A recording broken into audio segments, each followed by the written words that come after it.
Bonsoir. Bon, j'ai eu beaucoup de questions concernant la saisine du juge des référés, donc du juge administratif. Et là, je vais faire cette vidéo pour indiquer brièvement la procédure à suivre permettant donc de saisir le juge administratif. Alors, pour ce faire, nous allons nous servir du code de justice administrative, d'accord? Donc, c'est dans ce code que nous avons toutes les procédures concernant justement le juge administratif. Ok, donc bon, je vous épargne l'article, hein, parce que bon, c'est pas le but ici. Donc, on va commencer par la recevabilité de la requête. D'accord, donc elle concerne les règles de présentation formelle de la requête introductive d'instance, c'est-à-dire lorsqu'on saisit un juge, il faut introduire une requête, c'est-à-dire introduire sa demande. Et pour introduire sa demande, il y a des règles formelles à respecter en ce qui concerne l'instance, la requête, pardon, introductive d'instance. Donc, quelles sont ces règles formelles à respecter? On va commencer par le nom et le domicile des parties, ainsi que l'existence de l'intérêt pour agir. D'accord? Dans tous les cas, je vous donne des principales conditions formelles et une autre fois, je ferai un live pour revenir en détail sur ces conditions. Donc, premièrement, dans votre requête introductive d'instance, il faut y faire figurer votre nom, d'accord, et votre domicile, ainsi que l'existence de votre intérêt à agir, d'accord. En deuxième lieu, il faut un exposé des faits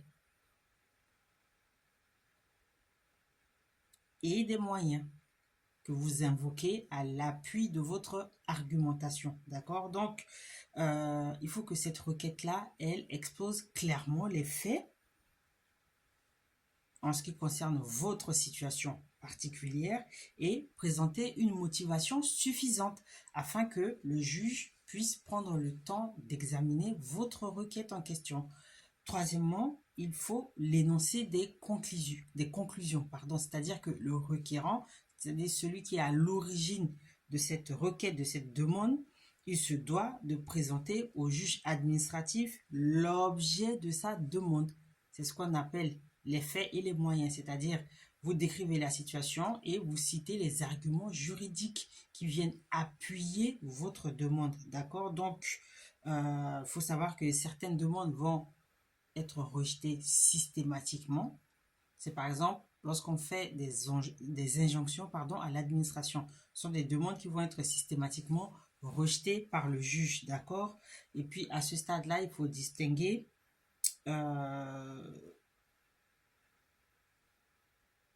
les demandes formulées dans le cadre du contentieux de l'excès de pouvoir, une autorité judiciaire qui a pris une décision, une autorité administrative qui a pris une décision qui dépasse les limites qui lui sont conférées par la loi. D'accord? Là, on est dans le contentieux de l'excès de pouvoir. Ou alors, on est dans le plein contentieux. Mais je reviendrai dessus plus tard. J'avais déjà fait des vidéos à ce sujet. Mais là, pour le coup, c'est vraiment pour ceux qui, parce qu'il y a beaucoup de questions par rapport à la saisine du juge des référés. Comment faire pour saisir le juge? Donc, il faut introduire une requête, d'accord? Donc, une instance, une requête d'instance, d'accord? La requête introductive d'instance. Et dans cette requête-là, il y a des règles formelles à respecter. Premièrement, c'est le nom, le domicile des parties ainsi que l'intérêt à agir, d'accord? Deuxièmement, il faut exposer les faits et les moyens invoqués afin d'appuyer cette demande-là, d'accord? Donc, à ce moment-là, il faut que votre mémoire, parce qu'on appelle ça un mémoire, c'est l'ensemble des prétentions des parties, il faut qu'il soit très clair. Autrement, vous allez voir que ça va être décrit comme sommaire, c'est-à-dire que c'est court, c'est pas très détaillé. Et c'est pour ça que les décisions de justice sont très longues et compliquées à comprendre parce que faut vraiment prendre le temps d'y aller pas mot à mot s'il le faut, d'accord? Donc c'est la deuxième règle formelle à respecter, d'accord? Exposer les faits, invoquer des moyens à l'appui de ces faits, d'accord? La troisième chose, c'est l'énoncé des conclusions, c'est-à-dire dire clairement ce que vous demandez au juge. C'est votre prétention. Donc, ce sont les principales informations à indiquer sur votre requête d'instance introductive, ok? Ou requête introductive d'instance plutôt, hein, dans cet ordre-là. Donc, dans les mentions obligatoires qui doivent figurer dans cette requête introductive d'instance, donc, comme je vous l'ai dit, il faut des mentions obligatoires, des renseignements indispensables pour que le juge puisse faire parvenir, par exemple, à l'ensemble des parties les mémoires et les pièces que vous versez au débat. C'est-à-dire que si vous mettez des justificatifs, il faut les lister.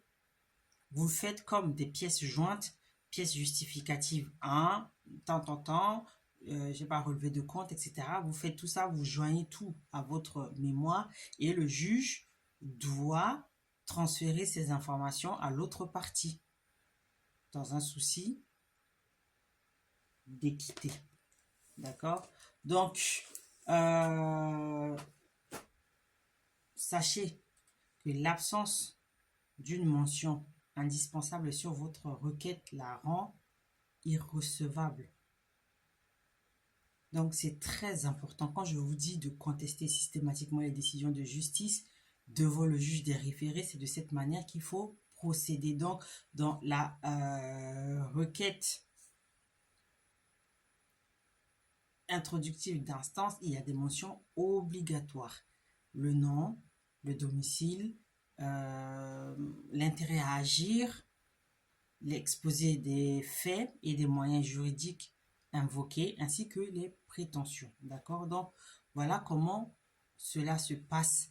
Mais dans tous les cas, c'est juste un petit résumé que je vous fais parce que c'est très, très long, c'est très, très formel. Donc, pour ceux qui souhaitent effectivement saisir le juge des référés, maintenant que vous avez toutes ces informations, n'hésitez pas à prendre rendez-vous avec moi. Mes coordonnées figurent sur ma page. Comme je le dis, moi, je ne réponds pas quand vous m'écrivez en inbox ou en DM. Je ne réponds pas. Une fois que j'éteins la caméra, c'est fini.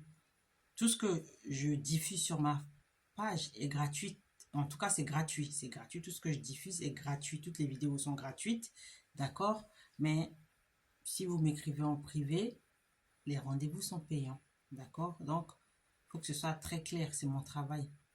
Moi, je ne réponds pas aux gens en inbox. Quand vous me contactez, c'est une adresse mail professionnelle. Vous allez recevoir une réponse professionnelle avec des devis, avec les tarifs qui vont avec. D'accord? Donc, partagez la vidéo, abonnez-vous et puis je reviendrai calmement, tranquillement sur ces mentions obligatoires et sur cette façon de saisir le juge. D'accord? Donc, je vous dis à bientôt.